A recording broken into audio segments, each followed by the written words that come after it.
All right, what's up, my brothers from another mother? I'm on with Rollo Tomassi of the Rational Male series. We're going to be going through a bunch of questions today on Q&A that I solicited through some social media platforms.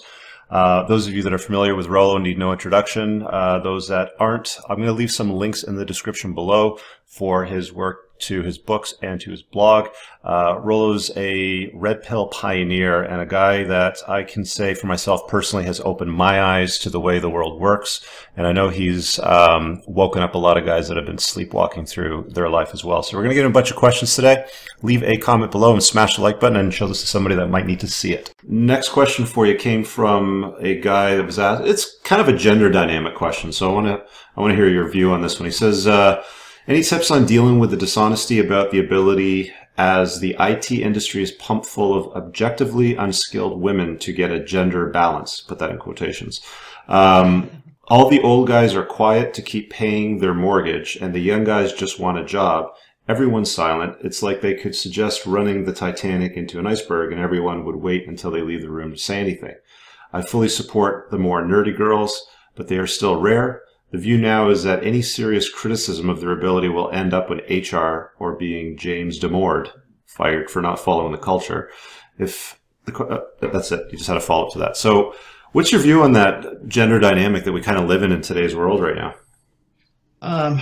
Well, we rewind just a little bit where we were talking about how hypergamy goes from, the micro to the macro, and we're talking about how it gets extrapolated into society. A lot of what we see today in our modern workplace, and I'm talking about in the Western world, I'm talking about the United States, Canada, London, whatever, that a lot of the same fempowerment narrative that goes along with building women up and trying to build their build the feminine imperative up, trickles over into so many different aspects of society. One of those happens to be the workplace. Another one I could also bring up would be religion and into the modern church right now. However, yes, I understand that. It's almost like a hush, hush, keep quiet kind of thing. Really reminiscent of, socialism, or for lack of a better term, communism, but I'm just going to say collectivism at this point.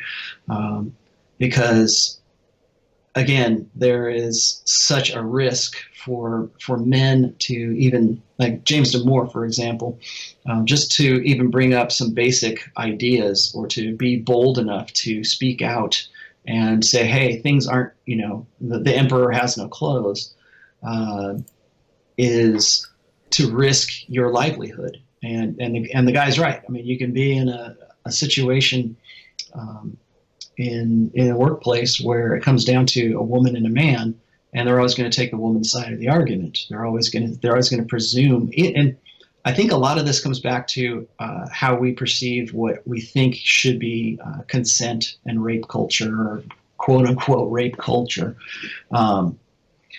because we have this pre-knowledge or this presupposition that a woman's confession or a woman's point of view is unquestionable, and I can sort of frame that in the consent question or the rape question. So like we get like we were talking about the UVA rape case, and how we're not supposed to question the validity of a woman claiming that she was raped or claiming that she was sexually harassed. We just are supposed to believe them no matter what, okay?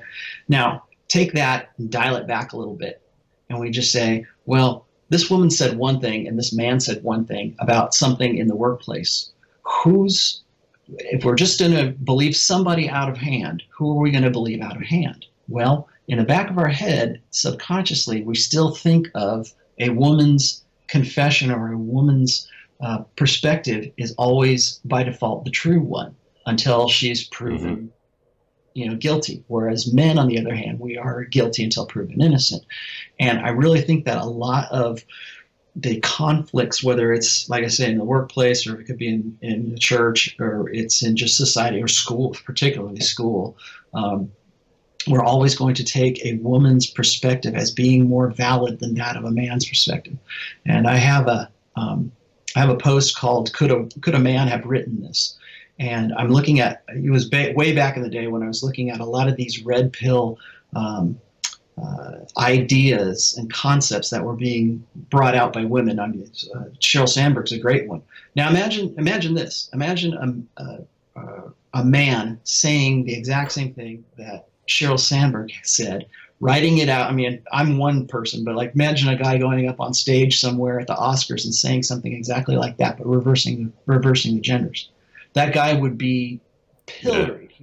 They would string it. They would hang the guy, and he would have no career, and he would have no personal life, and his family would disown him, and all because of what he said. But you change the genders, and suddenly we believe it. And a woman's confession, like I said, a woman's testimony has more bearing than it does for a man's testimony.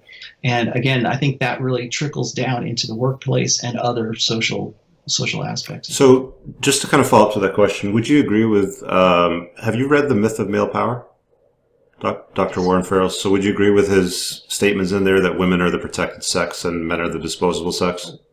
Oh yeah. Yes, definitely. I even have a post called "The Disposables," where I get into how men are treated as being disposable, and not just necessarily in a sexual aspect. I mean, like on a life aspect, in a sacrificial aspect. Men are expected to be the ones to do the sacrifice and to do it without question.